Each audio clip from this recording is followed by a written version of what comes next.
Ladies and ladies, ভাই and ভাই brothers, the moment you all have been waiting for finally চলে এসেছে। কেউ কারো ক্রাশের রিপ্লের জন্য এতটা এক্সাইটেড থাকে না যতটা এক্সাইটেড থাকে রেডমি কে সিরিজের জন্য। অ্যান্ড ইয়েস, ফাইনালি আমাদের হাতে চলে এসেছে রেডমি K40 Pro। এটা তো K40 Pro। আসসালামু আলাইকুম ডিসিবাসী, কি অবস্থা সবার? তো আপনাদের সামনে চলে আসলাম রেডমি K40 Pro এর একটা unboxing and first impression video নিয়ে। তো এটা এখন আপনাদের সামনেই খুলবো, কারণ ফোনটা পাওয়ার পর আর জোর করে খুলি নাই, যেন আপনাদেরকে একদম হালাল আনবক্সিং এক্সপিরিয়েন্সটা দেখাতে পারি।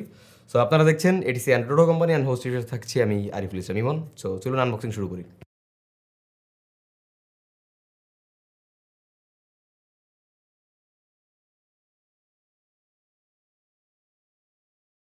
আমাদের আজকের এই ভিডিওটি স্পন্সর করেছে গরিবের গ্যাজেট। বসুন্ধরা সিটি লেভেল 5-এ তাদের সব চাইলে ঘুরে আসতে পারেন তাদের Facebook group and page, link দেওয়া থাকবে ডেসক্রিপশন বক্সে। দিস ইজ দ্য আমার কাটার, আপনার কাটার, অ্যান্টি কাটার। এটাতে আমরা আজকে বক্সটা কাটবো, বাট বক্সটা কাটার আগে কিছু ব্যাপার স্যাপার দেখি। বক্সের ভিতরে এখানে লেখা আছে রেডমি আর একটা ড্রাগন, যার মুখ দিয়ে আগুন বেরোচ্ছে, ওয়াই আমি জানি না।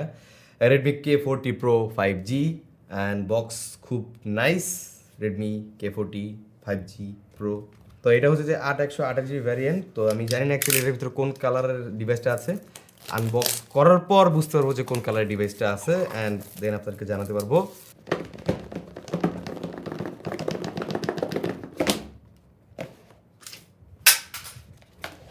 এই বক্সগুলোর পর আমরা এই একটা বক্স পাচ্ছি ডিজাইন বাই রেডমি।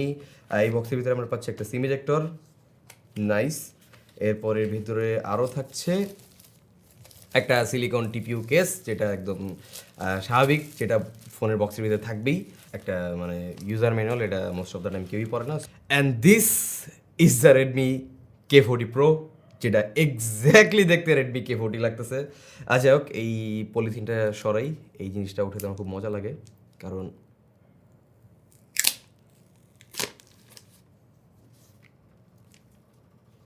সাউন্ডটা সুপার নাইস। এগুলো অবশ্যই ফোনটা কেনার পর, ফোন আপনার কেনার পরে হাবিজাবি স্টিকারগুলো উঠে ফেলাবেন। এগুলো ট্র্যাশ অ্যান্ড ব্যাড। ফোনের সুন্দর ডিজাইনটারে খুব বাজে দেখাচ্ছে এটার জন্য। ওরে রে, ফোন গেল, কেস গেল।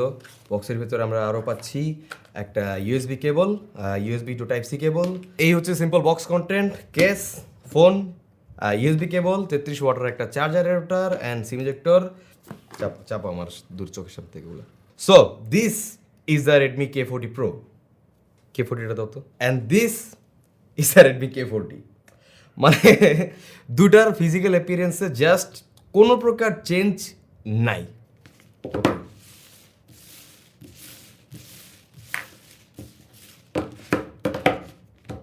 এখন বলেন কোনটা K40 আর কোনটা K40 Pro? আমি জানি আমার মতো আপনারা এখন বুঝতেছেন না যে কোনটা K40 আর K40 Pro। এক্স্যাক্ট এরকমই ব্যাপারটা। যদি আপনি K40 কিনেন তাও আপনি ভাব নিতে পারবেন যে আপনি K40 Pro ইউজ করতেছেন। আপনি যদি K40 Pro কিনেন তাও আপনার কেউ দেখে মনে করতে পারে যে আপনি K40 ইউজ করতেছেন, কারণ এক্স্যাক্ট সেম দেখতে, জাস্ট আউটলুকে, কিন্তু ইন্টারনাল অনেক ব্যাপার স্যাপার আছে। যাই হোক, so exact same design, same look, same ergonomics, same hand feel and same জিনিস। যদিও K40টা আমার কয়েকদিন আগেই হাতে পেয়েছি, সো K40 হ্যান্ড ফিল আমি জানি। So same to same hand feel, same জিনিস, কোনো চেঞ্জ পাচ্ছি না K40 থেকে K40 Pro। Same as like K20 আর K20 Pro। K20 আর K20 Proর মধ্যে তেমন কোনো চেঞ্জ ছিল না ইন্টারনালস ছাড়া। অ্যান্ড পার্সোনালি আমি আর তুষার কিন্তু K20টা ইউজ করতাম। মাঝে মাঝে কোথাও যে ফাপড় মারতাম যে K20 Pro ইউজ করি, কিন্তু কেউ তো বুঝতো না, কারণ সেমই দেখতো। ইয়েস, কেসটা পরানোর পর ফোনটা হাতে নিলে যথেষ্ট চাঙ্কি ফিল পাচ্ছিলাম। সো এই কেসটা পরায় ফোনটা হাতে নিয়ে খুব একটা ভালো লাগতেছে না। সো এই কেস ব্যাড। আপনারা চাইলে স্কিন করাতে পারে, তাহলে আরও জোস লাগবে। বাট আমার মনে হয় স্কিন লাগবে, কারণ এটার ব্যাকের যেই গ্লাস ফিনিশটা সেটা অলরেডি বাই ডিফল্টে জোস লাগতেছে। আর আরেকটা জিনিস, এটার ব্যাক প্যানেল কিন্তু এটা গ্লাস, নট প্লাস্টিক। সো জোস ব্যাপারের জিনিসটা। পিছনের ক্যামেরাটা একটু উঁচা, 2 স্টেপে আপলিফটেড। আর মাঝখানে একটা ইম্পোস্টার আছে, সেটা হচ্ছে 2 ক্যামেরার মাঝখানে এটা একটা মাইক্রোফোনের ভেন্ট, কিন্তু যেটা ফার্স্ট গ্লান্সে হুটহাট দেখে ক্যামেরা মনে হয়েছিল, বাট এরা একটা ইম্পোস্টার। সো রাইট সাইডে আপনারা পাচ্ছেন একটা side mounted fingerprint scanner plus power button, volume rockers. Left প্যানেলটা টোটালি ক্লিন। বটম প্যানেলে থাকছে USB type C port, microphone, speakers and SIM card tray. And SIM card ট্রেতে জাস্ট 2টা ন্যানো সিম ইউজ করতে পারবেন, কোনো এক্সপ্যান্ডেবল স্টোরেজের কোনো অপশন নেই। অ্যান্ড টপ প্যানেলে থাকছে ছোট্ট একটা এয়ার ব্লাস্টার অ্যান্ড বাকিগুলো স্পিকার গ্রিল।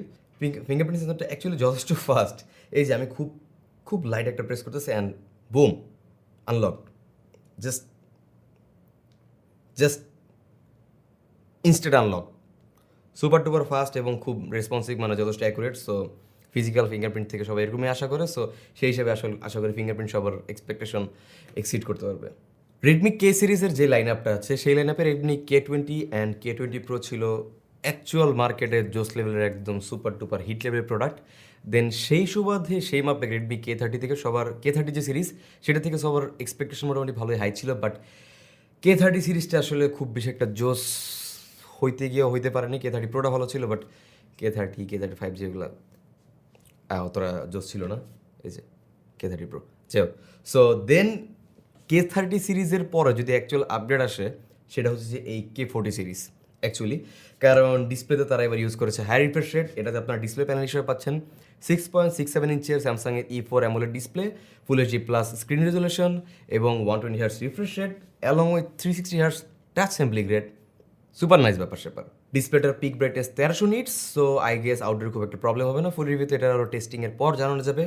আর ফ্রন্টে প্রোডাকশনের জন্য যে গ্লাসটা ইউজ করা হয়েছে সেটা হচ্ছে যে কর্নিং গোরিলা গ্লাস 5। এছাড়া ফার্স্ট গ্ল্যান্সে অ্যামোলেড ডিসপ্লে অ্যাজ ইউজুয়াল জোস হয়। সো ফার্স্ট গ্ল্যান্সে অ্যামোলেড ডিসপ্লেটা জোস লাগতেছে, সুন্দর ডিসপ্লে, সুন্দর কালার্স, ভাইব্রেন্ট পপটাপ কালার, স্যাচুরেটেড একটা জোস ফিল, অ্যান্ড ব্ল্যাক হচ্ছে পিওর ব্ল্যাক। অ্যান্ড আরেকটা যে জিনিস হচ্ছে পাঞ্চ হোলটা হচ্ছে যে টু মাচ লেভেলের ছোটো, যার কারণে খুব মানে একটু প্রিমিয়াম লাগতেছে হালকা পাতলা পাঁচ হোলটা ছোটো হওয়ার জন্য।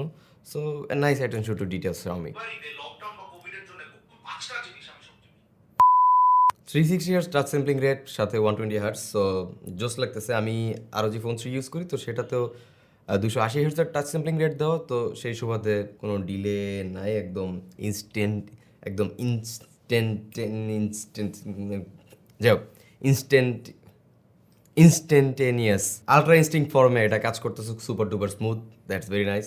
আচ্ছা, এই ফোনটার MIUI জন্য একটা ক্যাচাল আছে যেটা এখানে আমি ক্লিয়ার করতে চাচ্ছি। প্রথমত এই ডিভাইসটা রান করছে MIUI 12.03 বেসড অন অ্যান্ড্রয়েড 11। এখানে একটা ব্যাপার আছে, এই MIUI 12.5 কিন্তু গুগল প্লে স্টোর কাজ করবে না। আপনি জিমেলস ইনস্টলার দিয়ে অথবা যেভাবে থার্ড পার্টি ওয়েতে প্লে স্টোর ইউজ করার চেষ্টা করেন, প্লে স্টোর কাজ করবে না।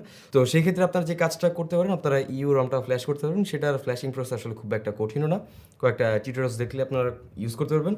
সো এই ফোনটা যদি কেউ কিনেন অবশ্যই 12.5 আপগ্রেড করবেন না, মাস্ট। সো অ্যাজ ইউজুয়াল যেহেতু এটা K40 Pro মানে K40 থেকে আপগ্রেডেড, সো দ্যাটস ওয়াই এটাতে আপনারা ফ্ল্যাগশিপ কিলার লেভেল একটা পারফরমেন্স অবশ্যই এক্সপেক্ট করবেন। অ্যান্ড দ্যাটস ওয়াই এই ফোনটাতে আছে Snapdragon 888 processor with LPDDR4X RAM, UFS 3.1 storage solution, সাথে রয়েছে 4500 mAh এর ব্যাটারি, ডুয়েল 5G মানে ডুয়েল সিমে 5G band supported, stand by, and হচ্ছে যে Wi-Fi 6E সাপোর্টেড, যদি আমাদের রাউটার Wi-Fi 6E সাপোর্ট করে না। এবার আমরা Geekbench 5 একটা সাইড বাই সাইড টেস্টিং দেখাবো ROG Phone 3 এর সাথে, তাহলে একটা ইনিশিয়াল আইডিয়া পেয়ে যাবেন এবং ফুল রিভিউতে গেমিং নিয়ে আরও ডিটেলস আলোচনা করা হবে। Geekbench চলতেছে, তো যাই হোক চলতে আপনাদেরকে আরও তথ্য দিই। তো এই ফোনটার রেয়ারে যে 3টা ট্রিপল ক্যামেরা সেটআপ আছে সেটার মধ্যে আপনারা পাচ্ছেন প্রাইমারি যে 64 মেগাপিক্সেল সেন্সরটা সেটা হচ্ছে IMX686। অ্যাকচুয়ালি সেন্সরটা ভালো, আর যেহেতু এটাতে স্ন্যাপড্রাগন 888 ইউজ করেছে এবং ISPটা মোটামুটি ভালোই, সো আশা করা যায় ক্যামেরা কোয়ালিটি মোটামুটি ভালোই হবে। আরও থাকছে 8K ভিডিও রেকর্ডিং এবং 8 মেগাপিক্সেলের আলট্রাওয়াইড ক্যামেরা এবং 5 মেগাপিক্সেলের টেলিফোটো ম্যাক্রো ক্যামেরা। আর পাশাপাশি যে ফ্রন্ট ক্যামেরা থাকছে সেটা হচ্ছে যে 20 মেগাপিক্সেলের selfie camera. Actually picture quality, এই ফোনটার ইমেজ কোয়ালিটি কেমন সেটা বোঝার স্বার্থে আপনাদেরকে কিছু পিকচার স্যাম্পল দেখাবো এবং side by side Poco F2 Proর সাথে টেস্টিং করবো, যেহেতু এটা Xiaomi device plus Sony IMX686, তো সেটার থ্রুতে একটা ইনিশিয়াল থটস পেয়ে যাবেন ক্যামেরা কোয়ালিটি সম্পর্কে। ফুল রিভিউতে আরও ডিটেলসে এই বিষয়ে আলোচনা থাকবে।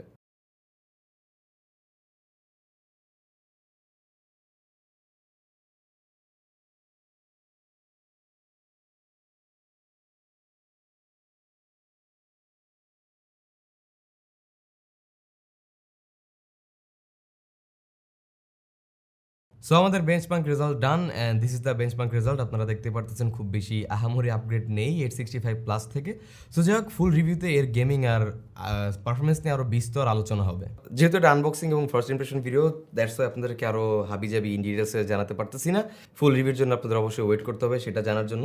তো যাই হোক, এই ফোনটা বর্তমানে কারেন্টলি মার্কেটে পাওয়া যাচ্ছে 45,000 টাকায় 8128GB ভ্যারিয়েন্টে। অ্যান্ড অনেস্টলি ফার্স্ট ইমপ্রেশনে যেটা মনে হয়েছে যে এই ফোনটা 45,000 টাকা প্রাইস রেঞ্জে রাইট নাও খুব বেটার পারফরমেন্স এবং ওভারঅল একটা ইনিশিয়াল এক্সপিরিয়েন্স হয়তো আপনাদেরকে দিতে পারবে।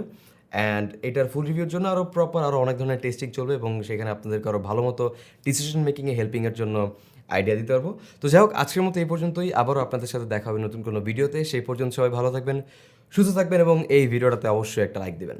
This is Ariful Islam Emon, signing out.